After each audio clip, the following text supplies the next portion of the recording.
Hello and welcome back to the LPL. It's week 10, day 6. I'm FLICKR and I'm here with Rusty. It's the Frosty double duo caster.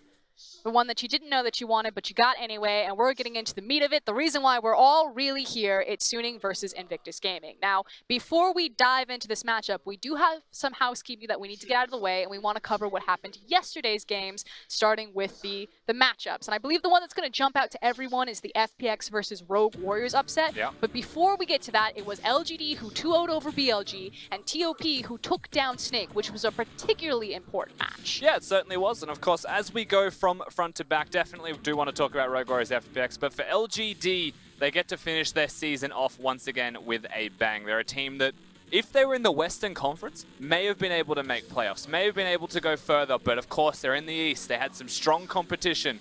But on this day, they could beat BLG. And the real winner here wasn't just the LGD fans who now have something to cheer for, despite the fact that they won't make playoffs. It was me, because it means that Pulse, Clement, and Dom, I believe, no, Raz, all have to wear wigs. They bet that LGD would make playoffs. I told them that they were fools. And guess what? Joke's on them. But LGD fans, you still get to hold your heads high because Yuki on this Yasuo is a guy that you can get behind, and hopefully he will continue to be a flagship star of the roster. Exactly. Looking at a franchise player, of course, we move forwards to Rogue Warriors against FunPlus Phoenix, the second set. Now, it was a 2-1 victory to FPX, something that nobody really would have expected to say coming into it. Rogue Warriors, playing with two substitutes of both Holder and Kiwi, have looked decent so far, but again, it's not the starting roster, and they're not playing for a whole lot. Yeah, but it was very important for FPX, who are still trying to hold on to their playoff spot. It was really LWX showing up on the Kai'Sa. We call him the shotgun of the LPL, and I feel like Kai'Sa is the perfect champion to represent that. And as our team compositions move to more team fighting, more power back to the ADC, I feel like FPX only gets stronger. But now, TOP versus Snake. Yeah, this is a very big game. TOP trying to get themselves into second place in the conference, fighting with EDG. Snake looking just to finish in fourth, but they have been losing a lot of back-to-back sets. And Snake, unfortunately for them, they do the exact same thing here on this day. They lose to TOP. So TOP continue to make the run. Snake getting more and more desperate for those wins, or they may still miss out on fourth. And TOP really are the miracle story of the LPL. From last place, 0 to hero, they are now looking at a possible playoff berth, sitting very fat and happy right now as we will pull up the standings to kind of showcase where everyone is laid out, because while everyone is on their quarterfinals, while Fnatic are qualifying themselves for Worlds, in the LPL, we're still going, baby. So you can see TOP, EDG, Rogue Warriors all locked for playoffs. FPX and Snake Esports still fighting for that last invitation to the playoff gauntlet, and Rogue Warriors and Invictus Gaming locked into their semifinal bye. Now, the good news for everyone, first and foremost, is that there is no such thing as a tiebreaker for FPX and Snake. We've done the quick maths. No matter what happens here, if Snake get ahead, they are in. If FPX get ahead, even if the record is tied, then I believe it is Snake that just go through. So no matter what happens, Snake still have the control of their own destiny. They've got 2 sets left. FPX have 1, where JD and RNG, it's a very peculiar thing you'd have to say for what could potentially happen here. There is a world, and I won't go too deep into it, where JD can still finish second, even if RNG beat them, based on if JD can 2-0 today. And if you've never seen the LPL playoff gauntlet, why that's important is that you dodge Invictus Gaming. The difference between taking second and third is what side of the LPL playoff gauntlet bracket you're on. So if RNG finished third, they would have to go through Invictus Gaming again to make the finals. But today's matchups, we just witnessed BLG versus Vici Gaming and the 1-2 finish. Congratulations, Vici Gaming, you're on the board. But now, why we're really here, it's Invictus Gaming versus Suning, and IG are trying to run the gauntlet. They once again trying to equal their record from the spring split, 18-1. It is an incredible performance to have for yourself. You're able to do it for 2 consecutive splits, through injuries, through a lot of things that have plagued the roster, including defeats in playoffs, to bounce back and do it again. Nothing short of impressive. And I've cast the LPL for a very long time. I've been through the dynasty of OMG. I've been through the rise of the Betrayers and Edward Gaming, and now I've seen the birth of this super team in Invictus Gaming. They are trying to have the winningest record of any team in the LPL. This is truly a record-breaking moment if they can make it count today. So it was previously held by OMG in the famous 2014 roster. This was the roster that got knocked out by Starhorn Royal Club before they could face Samsung White. It then was dominated by Edward Gaming with the Pawn, Bata, roster in 2015, the MSI champions, and now it is Invictus Gaming's time to shine and their ability to take that record. And if IG are able to win today, continue to grow that win record, get the 2-0, then they will be the most dominant team in LPL history in terms of win-loss records. And a little bit of extra context here, OMG, they still have the highest win rate in a single split, just not in a full season. That is where IG and EDG are able to edge them out. So for what it's worth, OMG still very dominant in 2014 with their own individual split performance. We had to move the goalposts a little bit since Invictus Gaming could have done this in spring, but they fell at the very last second. In fact, too soon in gaming by giving up one of their maps. So a bit of revenge. And really this comes down to the point that even though Invictus Gaming are locked for the semifinal bye, today means a lot. Pride is on the line, breaking records is on the line, and you better believe that IG want to scribble in blood their name in the history books. Yeah, and we've heard from Rookie as well in their last set, his individual thoughts on, what is happening with IG. Are they going to do the same thing that they did in spring once again? This time around, he said they're not going to get complacent. They're not going to rest on their laurels. They are going to give 100% through everything, including playoffs, and they're not going to underestimate any of their opponents. So I fully expect that this set, they come in at 110%, they give everything again, they just try and wash their opponents out. And now it's kind of a question about what has made Invictus Gaming this true super team. Because now we talk about we have 2 super teams in the LPL, it's just the size of our region. Of course, our MSI champions and RNG are our other super team in terms of caliber across the roster. But Invictus Gaming are the original super team, the Lane Kingdom team, and it's been the step up of our Korean players particularly that have put Invictus Gaming over the line. Yeah, definitely true. I think the Korean players are the stars of the show. Now, Rookie, of course, being able to speak fluent Chinese is something that helps a lot towards that, but when you look at these players, when you look at the capabilities of them mechanically, even before the value that they add to the team past that, they are phenomenal players in their own rights. Rookie, for me, and I know not everyone will agree with this, I still strongly believe is the best mid laner in the world, not just the LPL. That's how good I think he currently is. And it's not just Rookie, it's also the return of the Shy. Now, of course, Rookie in this highlight is going to showcase some of that phenomenal Zoe play, but it's the fact that the Shy and Duke have both returned to the roster and have both returned to form. And the Shy is no longer just playing things like the carries. He can play the Darius, he can play the Mundos, he can play the Cho'Gath, and it was really his Cho'Gath and performance that has really sparked a lot of faith for me as an IG fan. Yeah, definitely. I mean, even contrasting that with Duke, he's playing carries. So both top laners of IG have diversified their skill set and their play styles. And you have to remember a lot of this, the Shy was injured. He was gone for a significant amount of time. And Duke, he got to do the reps. He got to know with full acknowledgement that he was going to be the starting top laner. So IG, they learned how to play around him. And now the Shy comes back from his injuries, and people would say he's still feeling a little bit rusty and he hasn't fully integrated. And I would say that's because IG is so used to playing with Duke in his current skill that they need the Shy to learn how to play similar to Duke again, which is actually adding layers. Yeah, I don't think it's any stretch of the imagination to say that Duke is the superior top laner right now for Invictus Gaming. And we all know how talented the Shy is in those 1v1 scenarios. I'm glad that you bring up kind of the versatility that both these top laners are bringing to Invictus Gaming.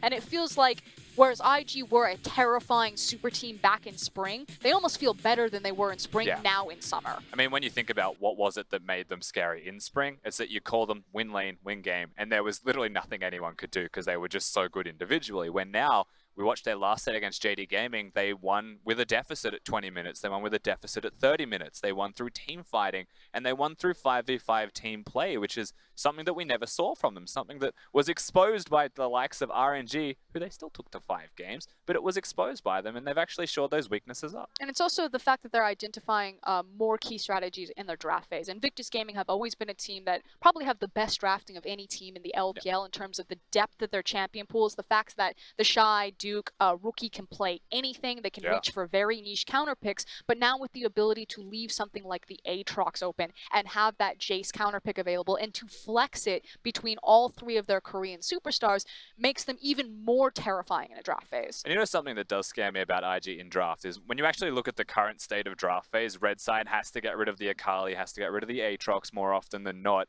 Red Side for Rookie, Red Side for IG is still scary. And usually the advantage goes to blue because you get 3 target bans and then you get the first pick. But IG have such a big depth in their champion pool and they can counterpick for more than one lane that they're actually still good on red side just as much as they are on blue. And that's something that I think adds even more diversity through their draft that other teams can't really afford to have as much. It's also the fact that as the meta starts shifting more towards the traditional tanks returning, the things like the Cho'Gath, like the Gragas being those big front lines, and these slower champions, even the Sejuani starting to peak a little bit more. Poppy jungle now coming up, we saw in the EULCS quarterfinals, is that with JackeyLove stepping up, Invictus Gaming now kind of have the cherry on top, and that their AD carry is finally performing. Because I feel like a lot of people who didn't heavily invest in the LPL, they're like, you know, JackeyLove, this guy has... Another IG AD. Yeah, he's got a lot of hype around him. They kind of check in, and they just see him feed on the Xayah, and they really write him off. But right now, he's starting to find that redemption. If one thing is remembered in your brain from IG AD carries, it's what happens in a Game 5 from an AD carry in Invictus Gaming. And it's not a pretty sight. It's not something that you ever want to see from them. But this is something that I do think that right now, of course, we haven't seen him in a 5th game of a series, so I can't say definitively.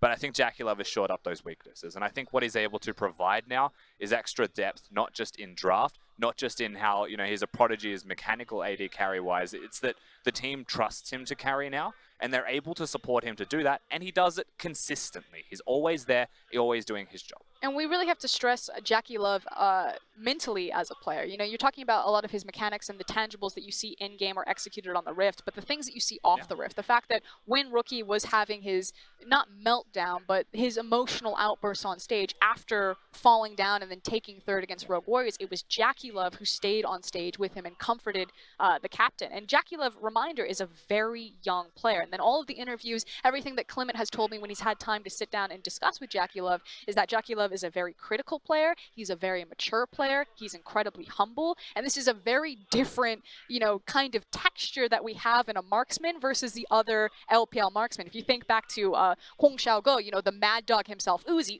always had a reputation of having a bit of an attitude. You look at someone like iBoy, who thinks he's just like the hottest shit ever. And then you see someone like JackeyLove. It's a very different juxtaposition. I think this type of mentality and this type of character is why we're starting to see JackeyLove return to form. You know, when you say that, I think of all the AD carries in the league, and I'm like, wow, they're all so different. Like, and then you go to the next in the tier list, you know, SMLZ doesn't have a personality. He is just a blank slate, and you keep going. Jin Zhao seems to be like a very jovial person, so it never seems to end when you look at these ADs. But you are right, JackeyLove does seem to be very mature. He can own his own losses. He can say when he is the problem and think critically of himself, as well as support the rest of Invictus Gaming as they continue to support him. And as the rookie of a team, that is such a valuable trait. The only one that really comes to mind of having that to me is actually Lost, the AD carry for Echo Fox. And this is the thing, those are the only players that you need to stabilize right now because you have so much veteran and experience between someone like Duke and Rookie that as long as you can just stabilize your newer rookies of the team, your very young members, you should be able to see it through, have that,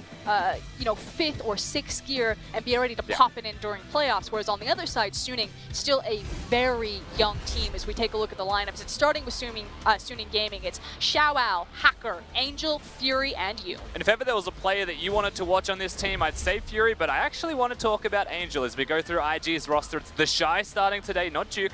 Ning in the jungle, rookie mid with JackeyLove and Baolan. But do not be surprised if we see Duke make a special appearance. I think we're going to get some great stats and kind of see that both these teams are sitting at the top of their peaks. I'm going to take a guess that says that they're very fast-paced teams. I would imagine that is goal difference at 15 and 25, and then it's experience. The takeaway here is that we call Suning Gaming the baby Invictus Gaming, whereas JD Gaming were the baby Edward Gaming. And it's this mentality that Suning Gaming are a very quick, a very fast, and a very bloody team. And when you're facing the original Lane Kingdom team, get ready for some action. I don't expect this to be a slow game. I expect this to be a slugfest and to be decided by 20-25 minutes. Yeah, I strongly agree. There should be a whole lot going on in the early game. If you don't know Suning Gaming, they're an early game team, they're a mid-game team, and they are a team who struggles to find the late game. But they don't need to go there. They can circumvent it by winning hard early. However, IG, you want to beat them in lanes, that is the tallest order you've ever asked for in League of Legends. So that's where I think we're going to be colliding hard and early. But I'm actually really curious about the strategy IG then get to implement, because they could decide to meet Suning in the Lane Kingdom, decide, okay, you're an early game team, you're a fast-paced team, see if you can keep up with this. Yeah, let's dance. Or they recognize that Suning Gaming have consistently been struggling to close in late game, find these late game scaling champions, these security blankets in the AD carry, possibly in the mid lane with a pick like Rise, and just kind of sit back, coast, and say, we'll see you at 30 minutes. We know you don't exist here. Yeah, that's possible. I mean, the good thing about the current champions in meta is you could actually just do both, really. You know, you can pick a strong early jungler, you could go for the Olaf on Ning, something like that, which they have been playing, and all you really need then is an insurance policy in the bottom lane. You've got a Varus. Varus going lethality is strong in laning, but if you go the attack speed build, you've got team fighting, you've got scaling, and suddenly you've got an early game laner that can scale into the late game, and that's what I'd be looking at for IG. You know, pick the Varus, maybe even the Braum or Tahm Kench bottom, and just do well in your lane, but let the rest of the map win early, because they are the stars of the show that win the early game regardless. Now, in terms of the featured matchup, we've talked a lot about JackeyLove, we've talked a lot about Rookie, but I feel like this should be decided by the top lane of the match, depending on what the matchup is, because the Shy versus Xiaoao, these are two of the hottest top laners that we have in the LPL. Xiaoao, his contract has been trying to be poached by Edward Gaming for a very long time, so very well respected in the league, and we'll see if they get a power matchup and already out of the gate. Rise, Tahm Kench, Akali band away, Aatrox, Swain, and Ahri, and it's a priority pick, or at least a look at Camille. Definitely possible on the Camille. Now, that is not just a pick for Xiaoao or Hacker, it's a takeaway from the Shy and Ning and Duke if he was playing this time around. Camille's a big pick for them. It was their option into the Aatrox when they put on a clinic. Now, that does mean that whilst the Camille is hard locked, it can still flex. IG get their priority on the champion that we just mentioned before, the Varus. And it looks like it may be an Alistar lock-in for Baolan here, one of his signature champions and a champion that really stormed through the EU LCS playoffs so far. They're all about their hard engaged supports. We've always been big Alistar fans over here in the LPL, and it will be locked in. You can't help but love Big Al if you're in the LPL. Now, I will say on the opposing side, Xayah Rakan's a super easy lock-in for Suning Gaming. And we actually have to take stock of one of the bans that is there from IG on the Ahri. I was just about to point it out. That's a ban at Fury. That could be a Rakan, but they choose to get rid of the target ban on Fury. The Ahri has been removed, and they go for the earlier priority on the Alistar instead of the Rakan. So IG playing their own game, but they're giving Suning whatever they'd like. And we've talked at length about JackeyLove, giving him all of these praise, but we really haven't talked about Fury and Yoon now that they do have those lovers duo locked in. Fury and Yoon, in my opinion, are the third best bot lane in the LPL. I think that they are a superior bot lane in terms of their duo strength than someone like JackeyLove and Baolan. And when they have such a synergy couple like Xayah and Rakan, you're gonna find out why. Yoon is, I believe, the best Rakan that we have in the LPL. He is hot fire. Yeah, I was going to say, who do you put above them? Because you'd have like Uzi and Ming and iBoy and Mako. And then SMLZ, Kahlua? Nah, no? Fury and Yoon are better than Kahlua. Yeah, I think SMLZ is the better the better ADC, but I think Fury and Yoon as a combo are better. I agree. They've been playing together since the inception of Suning Gaming, and one thing you have to remember is their first split, they looked pretty rough, and then towards the end of the split, they looked amazing. You ask why? Tahm Kench Ashe. Bottom lane rotations, Fury and Yoon hard carrying the team through map control is a big thing they have. But to catch us back up in this draft phase, it's going to be Ming's Lee Sin that gets locked in, as well as secondary ban phase. The Jace is taken away. We talked about how Invictus Gaming have been triple flexing that pick through Duke, the Shy, and Rookie.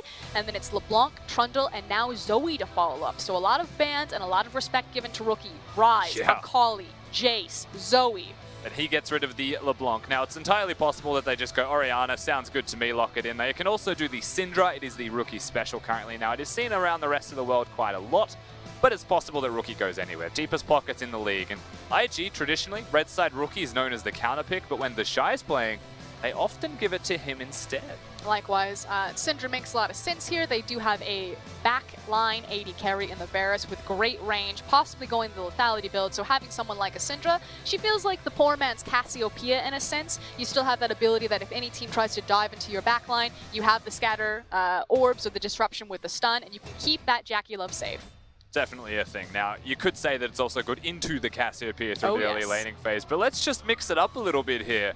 Twisted Fate, the lock-in. Fury's going to pick that one up for Angel into the Syndra. We'll keep our eyes if it's the grass Twisted Fate that we saw over in the ULCS. Obviously, a bit of the Resolve tree would help him try to survive some of that burst from Syndra coming out. But ultimately, Suning have shown their hand with the Gragas Twisted Fate. They are all about the bot lane. They've got 2 semi-global ultimates in the Cannon Barrage as well as the, what is it, Destiny? I'm going to have to get this one right. Let's go with Destiny. Let's go with Destiny.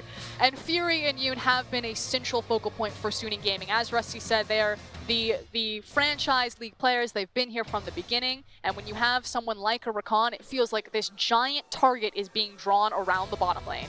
Definitely true. Now we're going to finish this one off with a Vladimir for the Shy into the Gangplank matchup. Now expectations are that Gangplank will be going Grasp of the Undying. He'll want to sustain through that top lane. The Shy's response is, I will just sustain harder than you can, and once we hit level 9, the lane is mine. It's the game plan from the looks of it of IG. They're going to give themselves the split pushing threat with the teleport.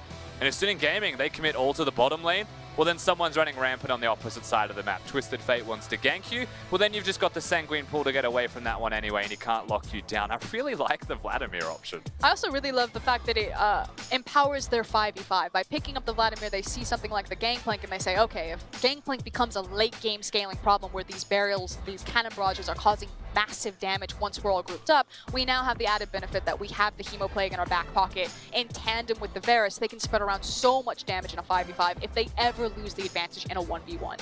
Yeah, absolutely, and I look forward to seeing if he commits to the Predator and wants to roam around the map as well, maybe get some strong navigations off, or if he does go Electrocute to body his opponent in the lane. But I'm glad that our cameraman focused in on these two. It's the Lee Sin and Syndra combo. If you haven't seen this one in a hot minute, let me tell you what's going to happen at level 6. They're going to walk into the jungle, they're going to find someone, and they're going to blow them away. So Invictus Gaming, they've got their late game scaling options. They have the Vladimir if they need it. It's really about that mid game power spike. But come level 6, they can have some big play options available, and Suning need to be prepared for that. They've also got a couple of cheeky interactions there when you think of the crowd control that a Syndra and a Lee Sin does have, including the Alistar actually. Now, Rakan loves to go forwards, loves to hit the big AoE, but pushbacks, kickbacks, headbutts. He's not going to have a great time trying to get that big wombo off against IG. A hard task, you would have to say, for you. Especially because it's just Invictus Gaming. It's yeah. even before you take into account the matchup that's happening there. So we're just about to get into this one. Again, Invictus Gaming, they're locked into their semifinal bye, but everything is on the line right here. Suning still want to make sure that they have a nice placement, that they have the morale heading into playoffs. But Invictus Gaming, they want to take the record. If they 2-0 here, they will be the winningest team in the LPL, and they will carve their name in the history books.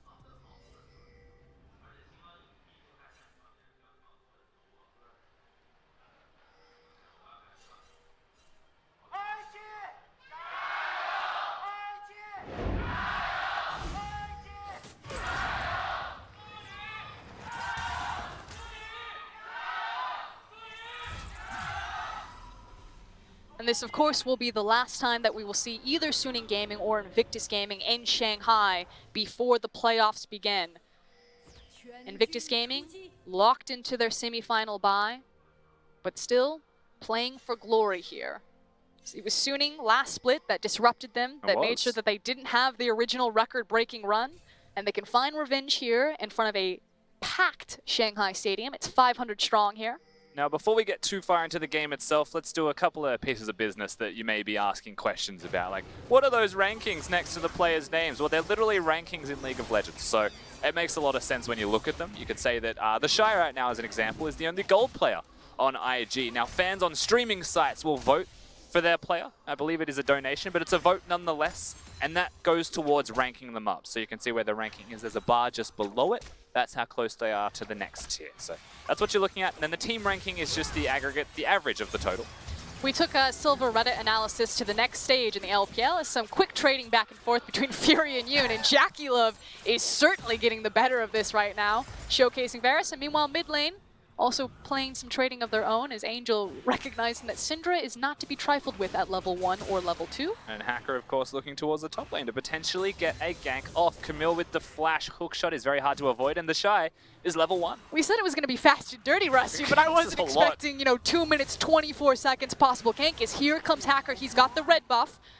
Good pool to keep the Shy safe and disengage from that, and we'll see what Ning is going to do with the information that Camille is top lane, immediately walking into Scuttlecrab bot river. Yeah, Fury and Yoon do not have a lot of health. Now, they managed to keep the summoner spells, and overall, if you compare an Alistar to a Rakan, there's a bit more healing and sustain for the Rakan in that lane. So all things considered, not too bad for Suning Gaming, just because they're able to hold the fort, no problems. But IG have got the all-in threat. And as you can see, they will continue to flex those big old cow muscles in an attempt and bring Ning down, but a good ward. And again, it's what he was going to do with that information. Spotted out by the ward. You can see Fury and Yoon reacting accordingly. And Rookie, if you haven't seen a Syndra in a while, I know she's been out of the meta, has recently come back into stride. Oh, no. He is the best Syndra player in the world. Yeah, I'm sorry. I'm just getting really distracted by the CSing that Angel's like really tragically missing. It's not that he's messing up the last hits. It's like a 1 HP difference between having them or not. It's 20-8 right now. And every time he steps up, he's feeling the pain right now in that middle lane. Of course, we're going to take a look at his runes. He's going for the tonic, so he is just trying to scrape by. Otherwise, it's pretty standard. It's not the grass Twisted Fate that we saw in the EULCS. But it is resolved. The standard spellbook. But yes, the resolve nonetheless, as he wants to scrape through this lane. Yeah, it's not necessarily about winning your lane against a Syndra, and Syndra knowing, of course, where the opponent jungler is. It's not just the bottom lane or Ning that is freed up to be aggressive, it's Rookie in mid. And I think that Hacker, by revealing himself just to get a blood pool off, it's not ideal. I believe that Hacker was just trying to test to see if he had the puddle, not the E. But of course, the terrifying thing is that it means that Twisted Fate won't get out to the side lane. But hold on, a bit of a skirmish in top river. Hacker trying to get to safety, but the Sonic Wave connects. Rookie flashes the wall, doesn't connect with the stun, and Hacker is able to escape by the hair on his chinny chin chin. That stun had connected, it would have been first blood. You have to respect that from Rookie, the very aggressive flash forwards. Now Gangplank, as the wave crashes back the other direction, knows that Ning was just around the corner, so does have to respect it. That's why he's playing very passively under his turret. This is a huge mistake by Hacker, thinking that he can walk back into his jungle. He's got Angel. Feels safe because Angel's there. Is he going to flash? He is going to flash. Gold card connects, and Ning is going to die with the help of Angel's Ignite and Flash. And you can understand that Ning thought the same thing as well. What is this guy doing? Why is he coming into the jungle? But Angel was coming back from base straight towards the Wolves. They knew exactly where he was. Bottom laners, of course, they're going to trade some health bars back and forwards one more time, but the end result is that the first blood and that the gold advantage goes back towards the side of Sinning Gaming onto the Twisted Fate. And we really do need to take stock of some of these key summoners. The fact that both mid laners now no longer have their flash. Ning also missing... Oh, no, he retained his flash. Never mind. Didn't even try to save himself there. Not a chance. He immediately just died to the CC. But the big thing is going to be that level 6, of course, for both the Syndra and the Twisted Fate. We talked about this in Champion Select. The power spike and just pure raw damage combo of Lee Sin and Syndra at 6 is terrifying. You want to make sure that Ning and Rookie are in a position where they can use that offensively, whereas Angel just wants to get the hell out of this lane into those side lanes and start helping some of these pressure disadvantages. You know, one of the things that's very difficult for a Twisted Fate to do, though, in that 1v1 is to just successfully leave lane. Syndra is uniquely capable of pushing. Rookie, he's about to find Hacker, and he's level 6. But here comes the Destiny, so Rookie has actually been found. He's knocked up by Yoon, and it is Angel that picks up the kill. Is now the rest of Invictus Gaming in a bit of trouble. Ning, there's that flash this time around. He's got looking boots, though. He's for a the quick gold boy. card. Oh, Baolan sacrifices his health, just trying to create space for JackeyLove. Does hold the pulverize. JackeyLove may still be in trouble as Yoon now finds the knockup. It's a 2-for-1 special, and Suning now have 4 kills to 0. IG decided to go toe-to-toe, speed for speed, and blow for blow, and Suning are winning. Oh, wow. He just interrupted the Sonic Wave as well. Make sure that they're able to pick up the kill. Ning definitely just assumed it was Hacker by himself. Hit the Q onto Hacker as well. Didn't even see Angel. And suddenly they are just so far behind. And that is the second time that Ning has made a very arrogant and aggressive call like that, invading on the Wolf camp, thinking that Hacker was alone. I thought the same thing, Ning. I could see it in your eyes. I understand the bloodthirst, but twice, you're the fool. The twinkle was there for certain. But even then, I think he would have lost the 1v1 just off the really nice hook shot out of that Camille. Now, you'll see this replay. Now, Rookie, whilst he goes forwards, you don't expect the entire team and his dog to be there immediately, but that's the strength of a Twisted Fate, right? And a reminder that this composition from Suning was put together when they knew that it was going to be about the bot lane. When you have a Varus and an Alistar, when you have that constant pressure forward, keeping Fury and Yoon underneath the tower, you have things like the Gangplank, you have the Destiny, and it was Suning just reading Invictus Gaming. You want to come bottom, you want to try to force these plays, we will meet you at every turn. And JackeyLove, of course, also had the potential to escape their step forwards to get an auto attack off instead of just running. Note that he has got the flash up and ready to use, but didn't find an opportunity, sadly. It happens. It does. Now taking stock into this game, it's still a pretty sizable gold lead opening up at 8 minutes for Suning. Looking across items, nothing completed just yet, but you do have the Sheen Rush for Gangplank that has now become the standard, as well as an early, what is that, Executioner's Calling? No, it's just a longsword. You know, things that you don't often think about in League of Legends is you see a Gangplank, you know that he's going to get the parlay extra gold, but you don't think about a Twisted Fate and say that he's going to get the same thing. This composition does love themselves a bit of scaling, but because they've started off so strong, that scaling actually speeds up that little bit more, and that acceleration, the goal gain they're about to get, very dire now for Invictus Gaming.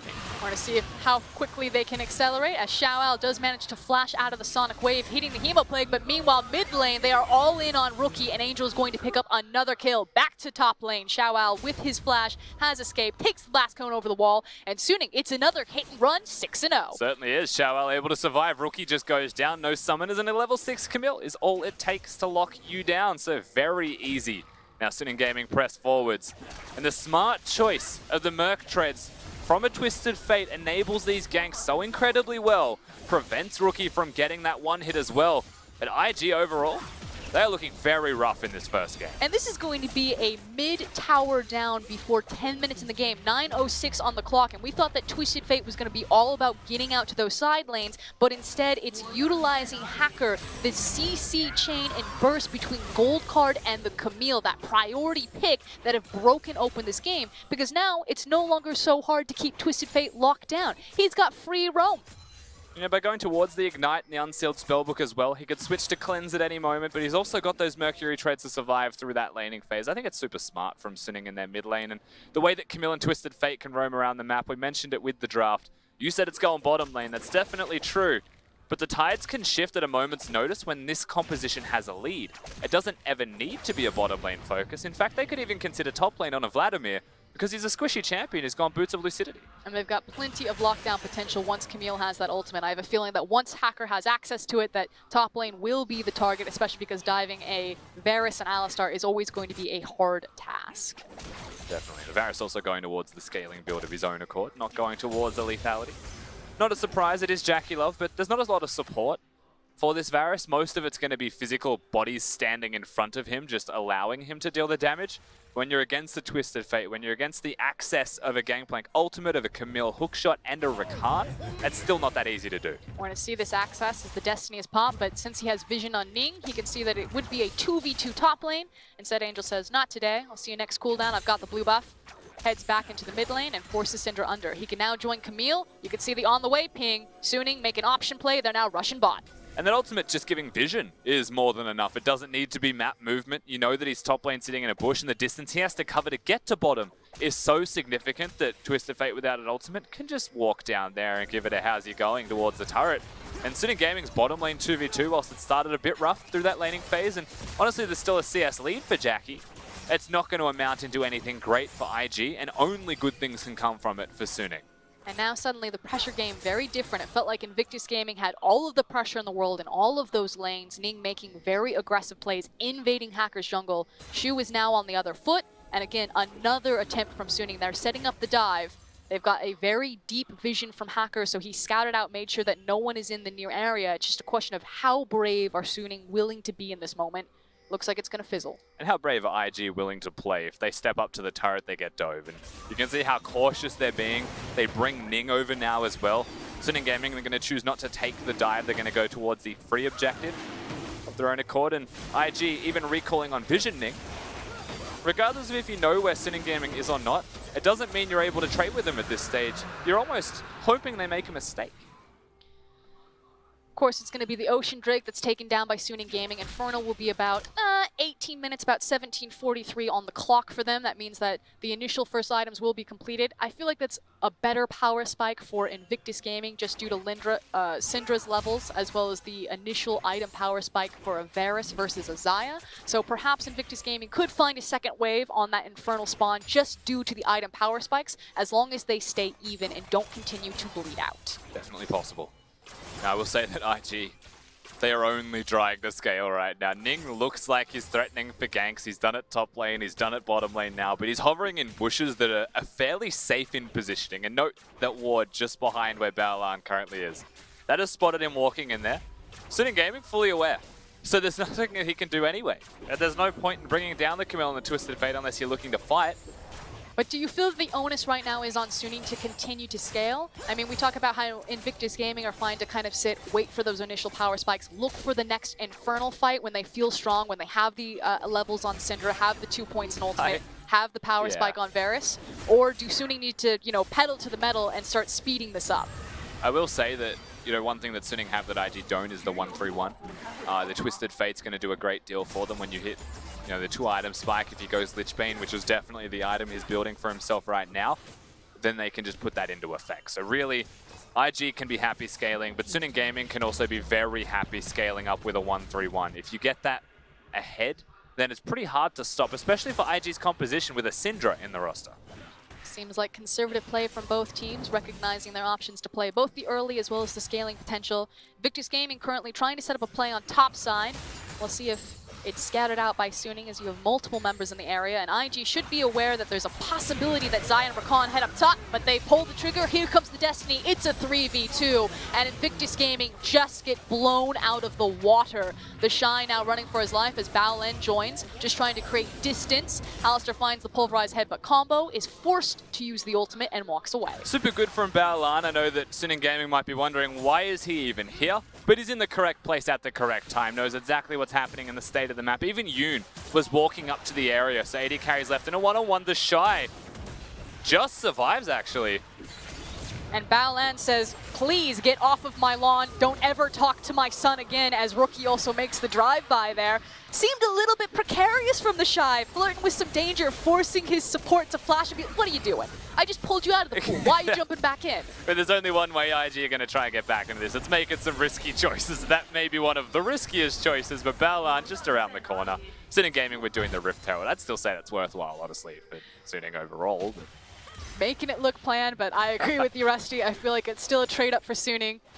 Yoon, careful. That Syndra, not one to be trifled with. It didn't one hit you. When you've got some mobility boots, they're not going to save you from the Syndra damage regardless. Of course, we'll get to see what happens in the top lane again. And all eyes should really be on Baolen here. Now, he was sitting in the wings. He's forced to flash, use the combo, finds the CC correctly, and the Shy is able to dodge out by using a timely pool. Little drive-by assist from Rookie, and it just looked stylish. A little bit unnecessary, but stylish. Yeah, the hair's breath actually off dying. The timing on the puddle, not sure if the cooldown was just coming up or anything, but I would say that parlay was a Teemo's finger off actually connecting and dealing the damage, and that would have just killed him. Just the tip, Rusty. Just the tip. But Baolen still on the hunt, and he's kind of been the savior for Invictus Gaming, it feels like. He's got 100% kill participation. Stats don't lie, really and I can read the scoreboard. Thank you very much, quick stats. Just wait till I get up my Comic Sans. Oh, no, don't ever do that, thank you. Does that would be the one thing that upsets you more than anyone else would, and you do graphic design. Me every time. But speaking of the EULCS, bit of a Fnatic Death Rush being set up there, but no one's going to take any bites, and Invictus Gaming, they fish, and they're forced to redraw. Look at the next steps for both of these teams. Now, there is still an outer turret remaining in the top lane for both. For IG, they may still consider this to continue the standard laning, however, as they want to break that bottom lane outer and keep Suning Gaming in the laning phase, perhaps for as long as they can. The longer you lane, the longer you prevent the 1-3-1. But is this a case scenario where both teams are sitting at comms being like, it's fine, we can outscale? Entirely possible. I will say that Suning are probably the ones being more proactive on the what's next more than the it's fine, especially because they have got the Rift Herald ready to place wherever they choose.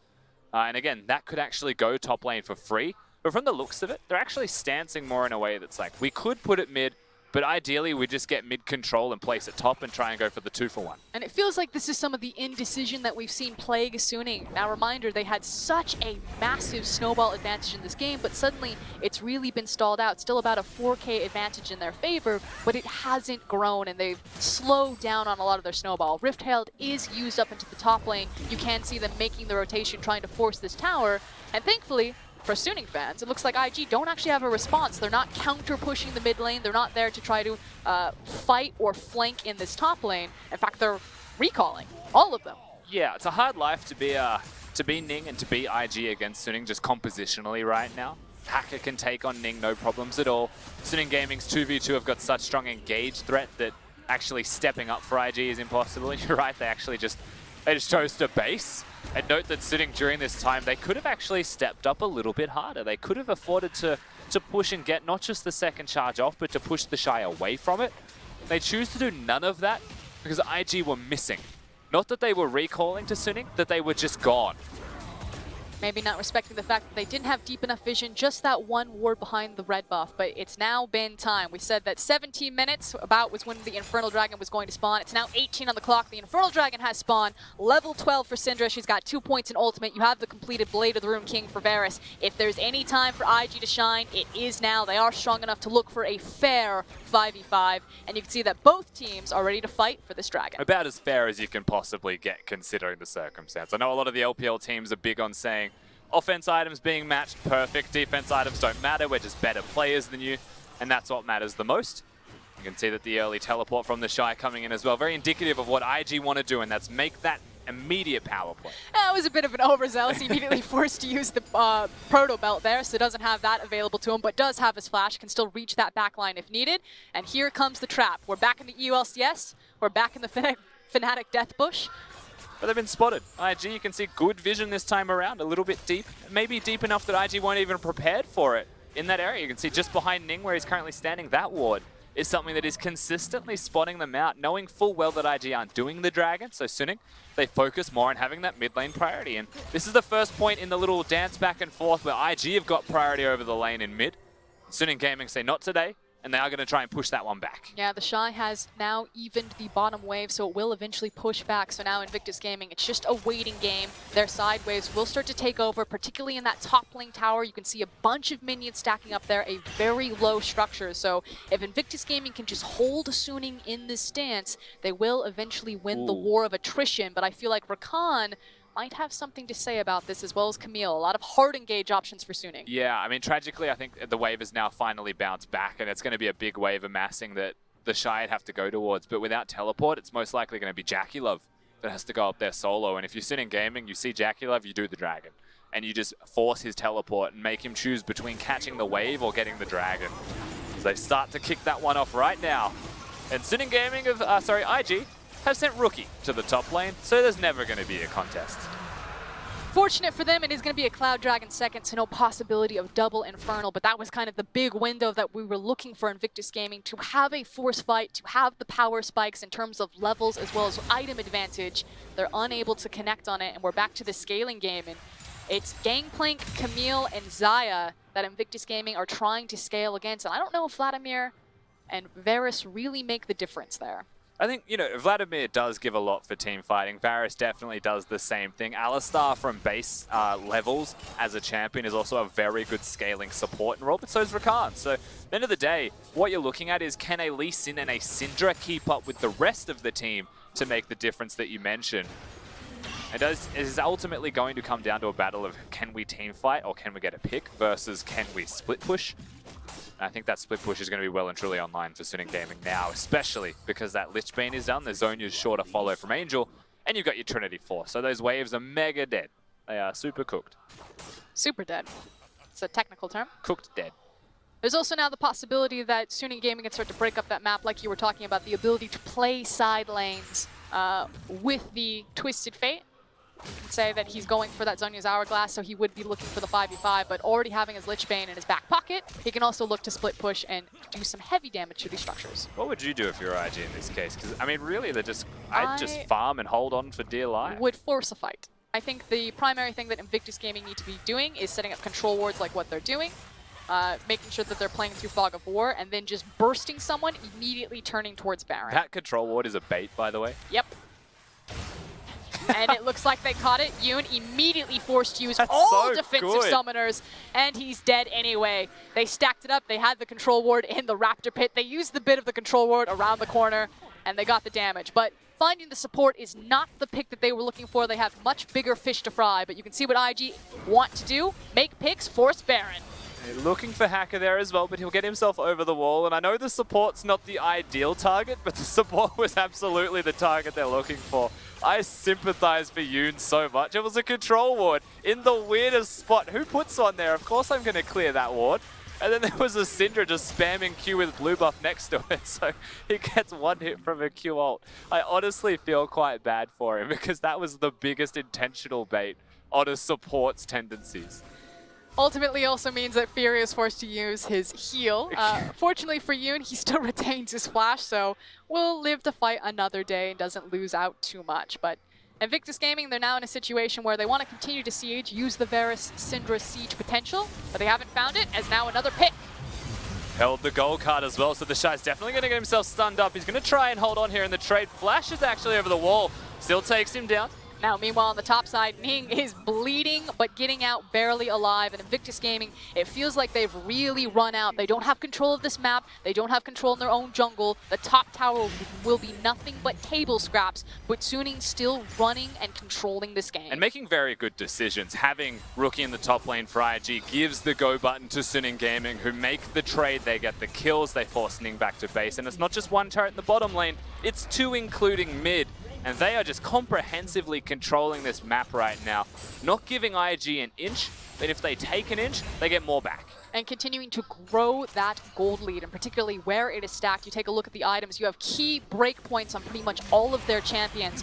Looking back on that replay, finding the Shy out. And it's the fact that Invictus Gaming, if you look at their map, look at how dark it is. All their vision is on the top side of the map for Rookie. There's no reason to walk through that pathway on the bot side and rightfully punish for doing so. And those control wards that were placed in an attempt to garner a pick onto Yoon, while successful, were not replaced in more useful positions for the next advancement on the map. So things like that start to hurt them just a little bit. That's that one more creep wave mentality, or one more jungle camp mentality that isn't going to be placing wards, and that's all Suning Gaming need to open the map up just that little bit.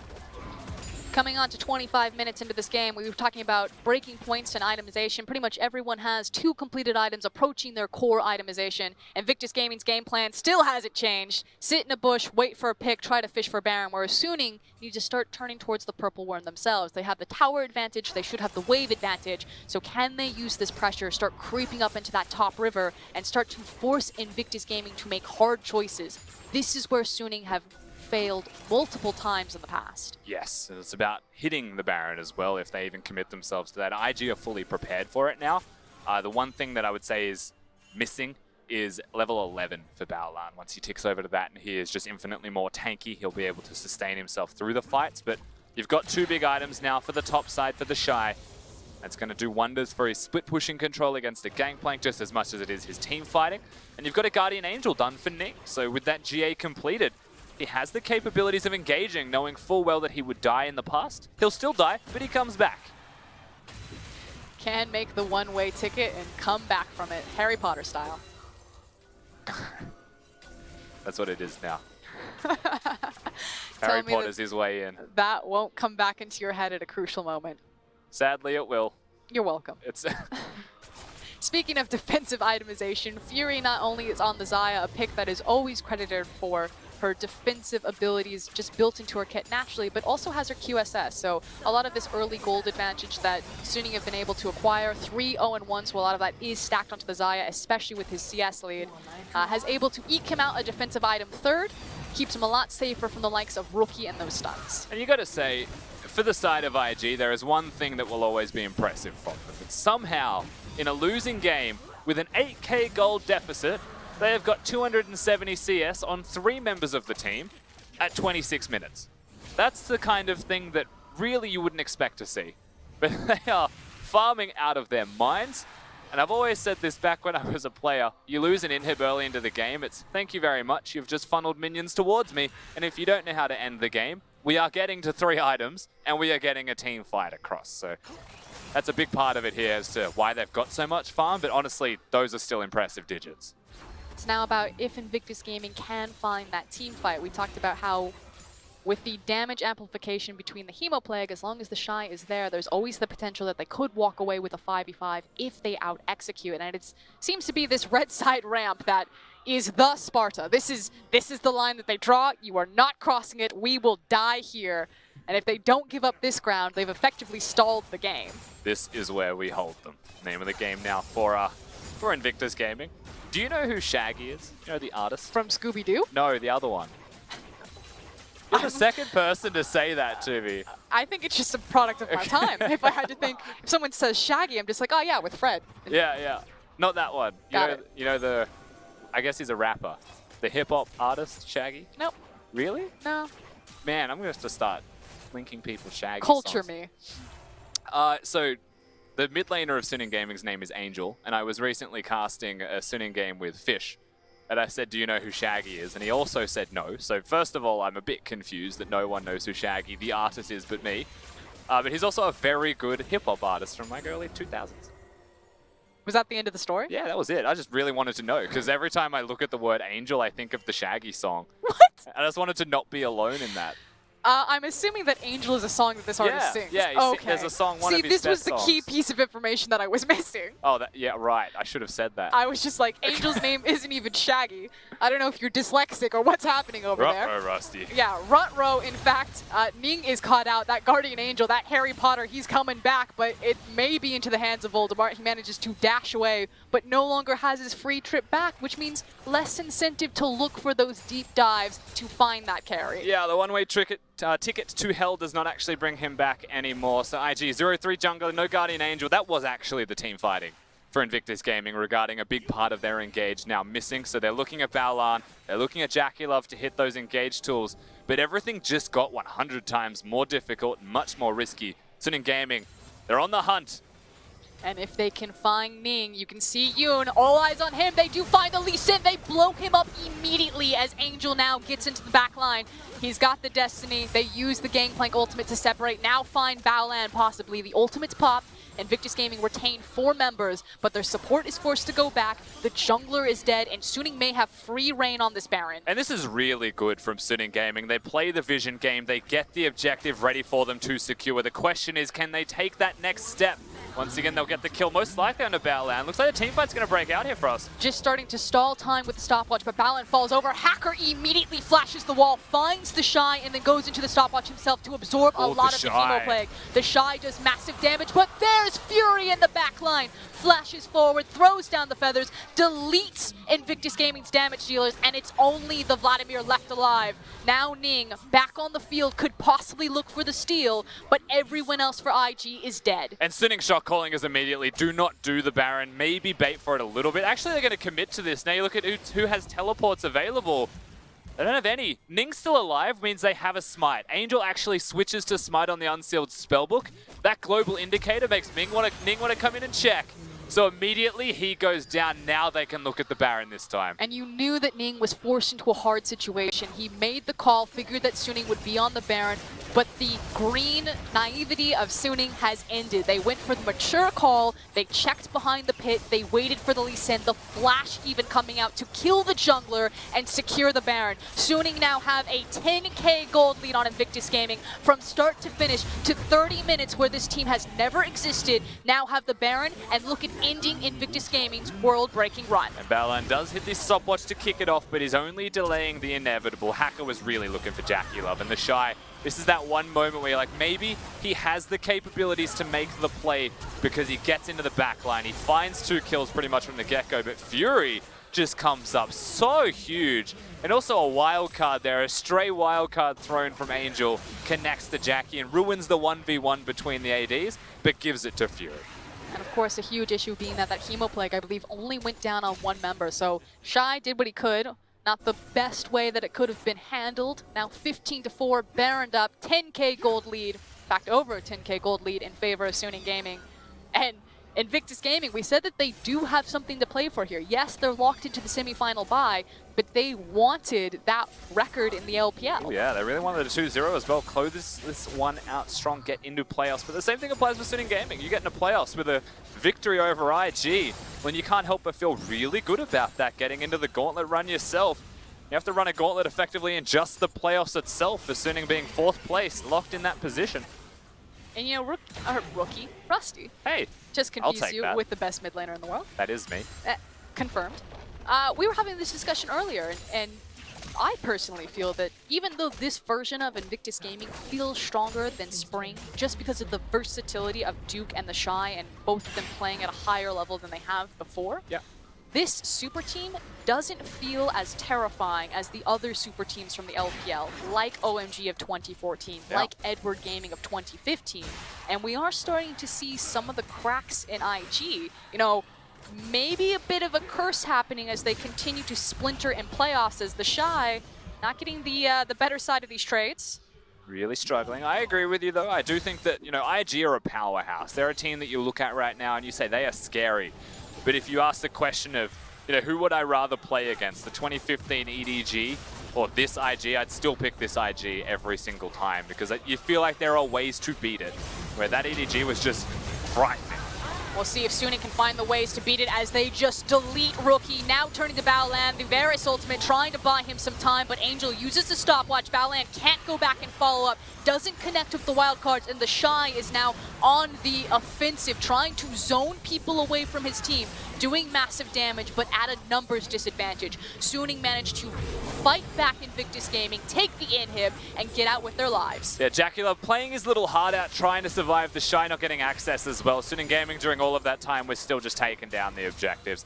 The end result is exactly what they were after. They pressure bottom, they rotate top lane, they get the Baron buff going, and with only 30 seconds left on it, they'll still be happy with a single inhibitor.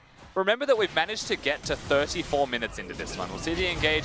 Rookie's the target, and Rookie dies before he even really knows what hit him. Now, Ning will survive, and just keep your eyes on JackeyLove, because Sitting Gaming, they're going to win this one very successfully, but he is trying his little heart out to kite around and get that damage off, and eventually a Rakan that gets too close to him is like, well, that's all she wrote for me. Good luck, the Shy. And we had questions about which team composition was going to scale better. Naturally, the answer was that both team comps have different options, but it just feels that Suning are so far ahead of the clock at this point. We're not at the point where everyone has core itemization, so the gold deficit is just speaking for itself, you know, 4 items versus 3.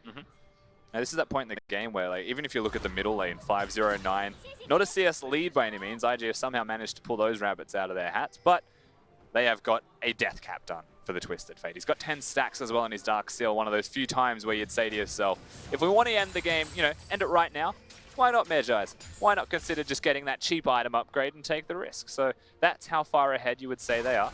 And it's a Gangplank Twisted Fate like we highlighted. They're earning more money than their opponents, even if they are behind in CS.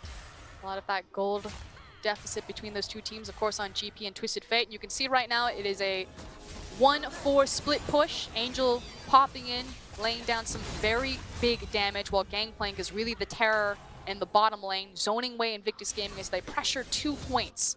You're looking at either Baolan or Rookie to find the hard engage in the CC, but it needs to be the perfect fight. The Shy does have TP, so we can extend for this wave here. Yeah. But you're looking for the miracle for IG, and they're running out of time to do it. The consideration here is that Ning still doesn't have the Guardian Angel, but neither does Hacker. He's at risk. There goes Baolan. He doesn't connect with the headbutt. I think that is a one-way trip as he is then closed off. Here comes Destiny to backline. The Zhonya's Hourglass is there for Angel. He goes ahead and pops it. It's Ning to fall next. Now Hacker in the backline on JackeyLove. He turns it back around, and the Shy is doing what he can to force Suning out. Does fall to Xiaoao. It's now 2 versus 3. Suning still have a lot of health, and they continue to force onto the inhib. 2 inhibs down for IG, but the Nexus towers stand. Yeah, definitely the inhib. Rookie also out of mana, so Suning may continue to try and push their luck. Maybe press forwards. They back away this time. They're missing Hacker, they're missing Yoon, and so they are missing a lot of their engage. But you take that victory. Every time you fight your opponents, if you're the ones that just get an inhib for free as an end result, you take it regardless of the trade, because that map control is what they need the most. And remember, Twisted Fate, Lichbane, 1-3-1 backdoor, all of this is possible for them now because they've broken that bottom inhib 1 minute before Baron. Taking another look at that, it was Baolan. We said they were going to go for the engagement. He finds Hacker but is unable to follow up on it, is then immediately deleted, and that's the big go button. Ning, without access to the GA, is able to try to reposition Angel, but the CC and the damage isn't on it. You can see that Rookie actually uses his ult defensively to protect JackeyLove there, which ultimately does save the game, but it means that Varus and Syndra are separated from following up on Vladimir's damage. And it also means that Xayah is alive at full HP, killing everyone at the same time. She's a hard target to kill first and foremost by having the ult there. And I respect it from Rookie. I don't fault him for that. Also a sick stopwatch usage from JackeyLove on a point-blank TF stun on that gold card. Does get himself out. And they saved the game from those individual mechanics, but it's only really, it still feels like prolonging the inevitable. I do want to point out the one silver lining that Invictus Gaming fans can hold on to, and it's the small difference. Hold on. Rookie, a lot of damage. Flashes over the wall, may get out. Wild card! And it finds him in the end. Yoon also now looking for the follow-up. Battleland trying to force them away, but I don't think the cow has anything left. I was going to say that it might be the Baron to end the game, but Suning are saying, no, we're going to end it right here and right now. They're not going to let the last inhib stand. And respawn from Invictus Gaming, and it's just the Shy, a one-man army trying to hold them off. Does a lot of damage. Ning goes into the backline, does have the GA this time around, repositions Angel, but he uses his stopwatch, falls to JackeyLove. Now 2 versus 4. Can they do it? They're certainly trying. Look at the Shy in the backside as well, but doesn't get it. I don't think they've got it, Frost. Suning Gaming, I think they've done it. At 38 minutes, all inhibs down and 4 members strong from Suning. They will take down Invictus Gaming, and a single pause to maybe twist the knife a little bit more. But we'll get the refs in on this. We'll figure out what's happening. We're back. From here, it looks like Suning Gaming have just cleaned it up. Record scratch. Freeze frame. You might be wondering how we got here, says Invictus Gaming, but the Nexus is going to go down regardless. The game resumes. There's no reason to pause that one. It was already well over. Excuse me, ref, I don't understand how I fell behind from minute 0. Suning Gaming started that game 6-0 over Invictus Gaming. A bit spotty in the mid-game, got stalled out a little bit on the hiatus once all the towers have fallen, but with Angel on this Twisted Fate and with Hacker on this Camille, we're eventually able to stack them enough gold on their hyper carries. Look at that Gangplank damage, look at that Xayah damage, and then just break the map open. Yeah, this is one of those pause the game, excuse me, sir, I didn't realize we could actually hit a 20k gold lead. I did not know that was possible. Suning Gaming able to do that very successfully. Use the Gangplank, use the Twisted Fate, get that increased income as well as control the map in a steady showing from them. This is meant to be a battle of the strong early game teams, and it felt like there was a lot of early game clashing for certain, but when Suning Gaming got the lead, it still took them 38 minutes, but there was never a moment where they were losing the game or it was going back towards IG, and that is against the best team in the league. And I feel like a lot of criticism has to be levied at Ning. It was ultimately Ning's early game plays trying to invade that Wolf camp, not paying respect to Angel that started the snowball for that mid lane. It was a mid lane tower that fell at 9 minutes. That wasn't because of Rookie's misplay in the jungle. That was because he lost power in his jungler. So that Lee Sin Syndra level 6 combo never was able to take off. They were never able to control that despite the fact that their side lanes were winning initially. And it feels like everything just splintered and pivoted around that breakdown. And it is weird to me as well that he chose to go towards the Lee Sin of all choices. I can understand, you know, against a Camille, you can take the duelist, you can go towards the aggressive option and try and make those plays. Syndra against the Twisted Fate always has control in the mid lane, always has push. But when you look past that point, the Camille's always going to be relevant in the game, where if a Lee Sin does fall behind and you're against an aggressive early game team, it's a possibility, then the Lee Sin doesn't provide nearly as much. So it does feel like a big part of perhaps, you know, a solution always there for IG is pick something else like the Olaf, maybe even consider the Trundle that they banned away from their opponents. And we can go ahead and take a look at the champion select, and you can maybe see some of this mentality of if you know it's going to be Rookie Syndra, they left the counter pick for the Shy on that Vladimir. We talked about how much we liked how it added the addition of the 5v5, the 1v1, the fact that it was going into the Gangplank and that you almost got a free lane. So Lee Sin Syndra is such a staple standard combo of that big burst damage, but I do agree with you, you know, maybe Invictus Gaming need to start looking towards later scaling options like things like Olaf or even Sejuani. But just supplementary even in the front line is still perfectly fine, right? And that's why I even mentioned the Olaf and potentially, as mentioned, the Trundle that they banned, because a pillar does so much work already. You don't need to engage with it, but that's a potential Syndra engage, Varus engage, Headbutt Pulverizer, or Vladimir going all in on you. Those little things that, you know, Lee Sin can do it, but he has to all in, he has to commit, he has to flash kick someone or insect them into the backline, and then he's sacrificing himself against the opponent composition that he did know a decent amount of when he picked it. And reminder that the Varus and the Alistar were picked out very early, and I love the adaptation in Suning's comp. The fact that they have a Twisted Fate, that they have a Gangplank, that they get access to the Xayah and Rakan, such a staple for Fury and Yoon themselves, and basically saying, okay, you're going to try to have full control over the bot lane, you have the pushing and poking power of Varus, you have the all-in engage and the kill pressure of the Alistar, go bottom. We dare you. And that's pretty much where the game broke open around the jungle mistakes. But from there, it was forcing everything into that bot lane. Invictus Gaming tried to bite, and Suning just hit down harder. And it was an obvious fight as well that IG tried to make. In fact, it was milliseconds of reaction time available for Suning Gaming to get in there with the Twisted Fate, right? So they were fully aware of what IG were going to do. Like you point out, they even draft against it very smartly, and they react and they play it out in game, they execute, and they ensure that IG have no response available. Hacker was already in the bush, Angel was there in a matter of seconds, and they just beat down their opponents. Even the Gangplank ultimate preventing access to a Varus and an Alistar. Like, you couldn't paint a picture any prettier than what Suning were able to do. And the thing is this just seems like such a communication error from Invictus Gaming. The fact that Gangplank had access to level 6, that you weren't going to get the teleport from Vladimir because he didn't have availability to it. So it was always going to be a numbers disadvantage, or at least an ultimate disadvantage on that bottom side. In the end, though, man of the match is taken by Angel. You saw him in that key play. He was the first guy on the scene as Rookie came over the wall, using his destiny, getting into position. 79% kill participation, 6-1 and 13, and this guy was on fire. After getting absolutely blasted in his laning phase, he's able to work that one out, come back around. Now, a couple of things, of course, were in play there, like the flash from Syndra very aggressively to try and get those kills, and the what could have happened, the what-ifs were there for IG. But one thing is for certain is that Angel, once he got a sniff, he got himself into the game, and once he was on the trot, he was unstoppable. Credit where credit is due. We thought that Suning Gaming would fall apart when Knight left the roster. He was their former kind of one of our rookie of the split nominations, if you will. Angel comes in, a bit of a no-name, but has really just taken off and solidified Suning as the next rise of LPL talent alongside JD Gaming. Yeah, he came from the LDL and he was able to work very successfully with this team, integrated immediately, and has a very deep champion pool. And Twisted Fate, just another good example of exactly that. Twisted Fate, Lysandra. We'll see what else Angel has in store, as Suning could look to possibly 2-0 Invictus Gaming heading into playoffs. We'll see you on the other side of this break.